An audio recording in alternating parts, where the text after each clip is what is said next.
സൗദിയിൽ വിമാന കമ്പനികൾക്ക് 3 മാസത്തിനിടെ ഈടാക്കിയത് 50 ലക്ഷം റിയാലാണ് പിഴ. ഈ പിഴ ലഭിച്ചവയിൽ ഇന്ത്യൻ വിമാന കമ്പനികൾ ഉൾപ്പെടുന്നുണ്ട്. റദ്ദാക്കിയാലും വൈകിയാലും നഷ്ടപരിഹാരം ലഭിക്കുന്നതിന് സൗദിയിലെ പുതിയ നിയമം ഉപയോഗപ്പെടുത്തി യാത്രക്കാർക്ക് നഷ്ടപരിഹാരം ലഭിക്കുകയും ചെയ്തു. സിവിൽ ഏവിയേഷൻ അതോറിറ്റിയുടേതാണ് ഈ നടപടികൾ.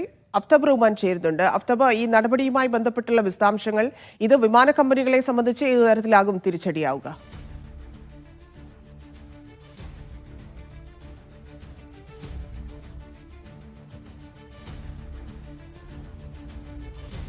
സൗദിയിലെ സിവിൽ ഏവിയേഷൻ അതോറിറ്റിയാണ് ഇപ്പോൾ വിമാന കമ്പനികൾക്ക് ഈടാക്കിയ പിഴ സംബന്ധിച്ചുള്ള വിവരങ്ങൾ പുറത്തുവിട്ടിട്ടുള്ളത്.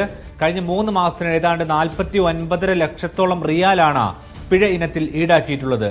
ഇതിന്റെ ഒരു കാര്യം എന്ന് പറയുന്നത്, സൗദി അറേബ്യയിലേക്ക് സാധാരണഗതിയിൽ വിമാനങ്ങൾ വൈകുകയോ അല്ലെങ്കിൽ റദ്ദാക്കുകയോ ചെയ്യുന്ന സാഹചര്യത്തിൽ അത് ഏത് വിമാനമാകട്ടെ, സൗദിയിൽ വന്നു പോകുന്ന ഏത് വിമാനത്തിനു മേലും ഈ തരത്തിൽ പിഴ ചുമത്തുവാൻ സാധിക്കും. എന്ന് മാത്രമല്ല, യാത്രക്കാർക്കും നഷ്ടപരിഹാരം ലഭിക്കുവാനുള്ള വകുപ്പ് സൗദിയുടെ പുതിയ സിവിൽ ഏവിയേഷൻ നിയമത്തിലുണ്ട്.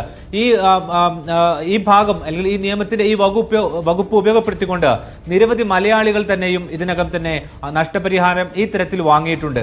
അതിൽ പ്രധാനമായും പറയുന്നത്, വിമാനം വൈകുക, അതായത് 3 മണിക്കൂറിലേറെ വിമാനം വൈകുക അല്ലെങ്കിൽ റദ്ദാക്കുക, ഈ സാഹചര്യത്തിൽ വിമാന കമ്പനികൾ ആ ടിക്കറ്റിന്റെ തുകക്ക് തുല്യമായിട്ടുള്ള വൗച്ചർ നൽകുകയോ അല്ലെങ്കിൽ പണം നൽകുകയോ തന്നെ ചെയ്യണം.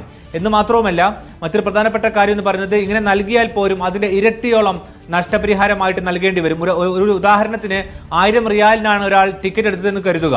അങ്ങനെയെങ്കിൽ നഷ്ടപരിഹാരം ഉൾപ്പെടെ വിമാനം റദ്ദാക്കുന്ന സാഹചര്യം ഉണ്ടായാൽ ഏതാണ്ട് 2500ഓളം റിയാൽ ഒരു വ്യക്തിക്ക് നഷ്ടപരിഹാരമായി സൗദിയിലെ നിയമം അനുസരിച്ച് ലഭിക്കും.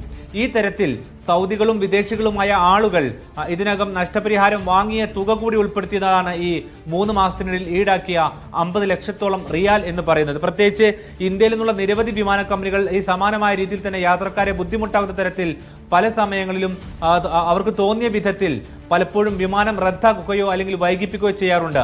ഇതിൽ പല ടെക്നിക്കൽ സാങ്കേതികമായ കാര്യങ്ങൾ പറയുമെങ്കിലും പലപ്പോഴും അവർ തമ്മിലുള്ള ആഭ്യന്തരമായിട്ട് അവരുടെ തർക്കങ്ങൾ പോലും വിമാനം വൈകുന്നതിന് കാരണമാകാറുണ്ട്.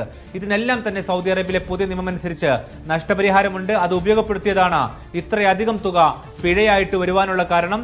ഇതിൽ സൗദിയിലെ വിമാന കമ്പനികളും ഇന്ത്യൻ വിമാന കമ്പനികളും മറ്റു വിദേശ വിമാന കമ്പനികളും എല്ലാം തന്നെ ഈ നഷ്ടപരിഹാരം ഈടാക്കിയതിൽ ഉൾപ്പെടും. ഇതിന്റെ നടപടിക്രമങ്ങൾ വളരെ ലളിതമാണ്. നേരത്തെ സിവിൽ ഏവിയേഷൻ മന്ത്രാലയം അറിയിച്ചതാണ്. വിമാന കമ്പനിയിൽ നിന്നും കംപ്ലയിന്റ് നമ്പർ വാങ്ങുക, അതിനുശേഷം പരിഹാരം ഉണ്ടായില്ലെങ്കിൽ സിവിൽ ഏവിയേഷൻ അതോറിറ്റിയെ സമീപിച്ചാൽ അവർ നഷ്ടപരിഹാരം വിമാന കമ്പനിയിൽ നിന്ന് വാങ്ങി നൽകുന്നതുമാണ്. ഇതാണ് ഇതിനൊരു രീതി. ഈ തരത്തിലാണ് ഇത്രയധികം ആളുകൾ നഷ്ടപരിഹാരം. വിമാന കമ്പനികൾക്ക് അത്തരത്തിൽ തീരുമാനങ്ങൾ എടുക്കുകയാണെങ്കിൽ അത് വലിയ പിഴ ഒടുക്കേണ്ടി വരും എന്നുള്ളതാണ്. യാത്രക്കാരെ സംബന്ധിച്ച് ഇതിൽ വലിയ ആശ്വാസമുണ്ട്. കാരണം വലിയ പണം നൽകി ടിക്കറ്റ് എടുക്കുന്ന ആളുകൾക്ക് മറ്റ് അസൗകര്യങ്ങൾ ഉണ്ടെങ്കിൽ അത് ക്യാൻസൽ ചെയ്യാനുള്ള ഒരു ഓപ്ഷൻ അവിടെ വരുന്നു എന്നുള്ളതാണ് സൗദിയുടെ ഈ തീരുമാനം കൊണ്ടുണ്ടാവുന്നത്.